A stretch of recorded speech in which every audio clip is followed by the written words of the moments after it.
আমি অনিক রহমান চৌধুরী, একজন professional SEO expert এবং ওয়েব ডিজাইনার। আশা করি আপনারা সবাই ভালো আছেন।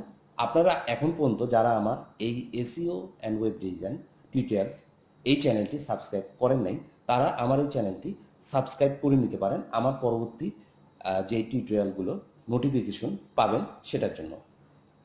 আপনারা যারা যারা আমার এই টিউটোরিয়ালটি দেখছেন তাদের সবাইকে জানাই আন্তরিক শুভেচ্ছা।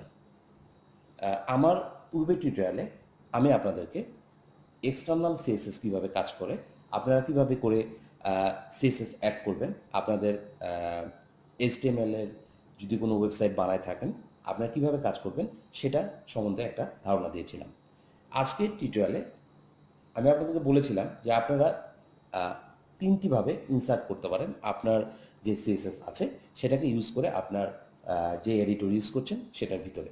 তো আমি পূর্বের টিউটোরিয়ালে এক্সটার্নাল সিএসএস যেভাবে করে কাজ করে সেটা সম্বন্ধে আপনাদেরকে বলেছিলাম।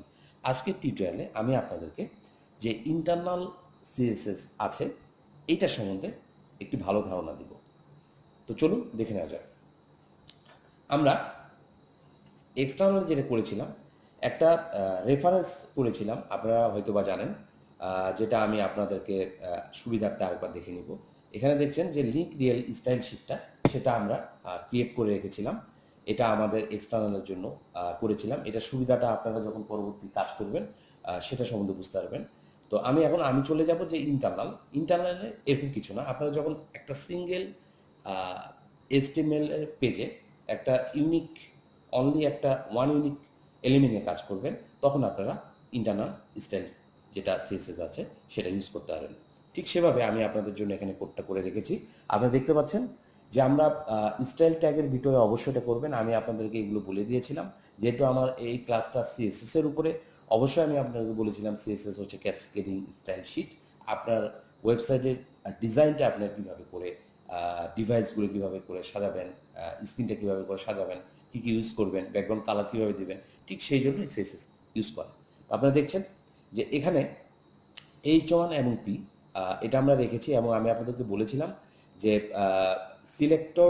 সিনট্যাক্স সিলেক্টর সম্বন্ধে বলেছিলাম। সেখানে বলেছিলাম যে কীভাবে করে আসলে সিলেক্টরগুলোর মধ্যে কীভাবে করে ডিক্লারেশন ব্লক এবং সিলেক্টরটা কীভাবে করে কাজ করে, এবং কার্লি ব্রেসেস দেখছেন আপনারা দুটো দিয়ে।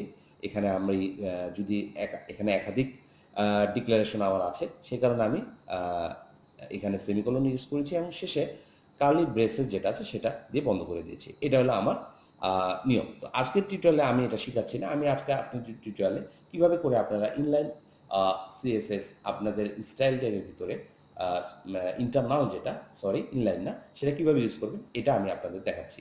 তো আপনারা H1টা এখানে কালার মেরুন দিয়েছি, এবং মার্জিন লেফট 40 পিক্সেল হবে, এটা আমি এখানে দিয়েছি। তো ভিতরে বডি ট্যাগের ভিতরে এখানে আমি একটা হেডার 1 রেখেছি এবং প্যারাগ্রাফ ট্যাগ একটা রেখেছি। তো এভাবে করে আমাদের ইন্টারনাল যেটা আছে সিএসএস সেভাবে কাজ করে। এখন আমরা চলে যাব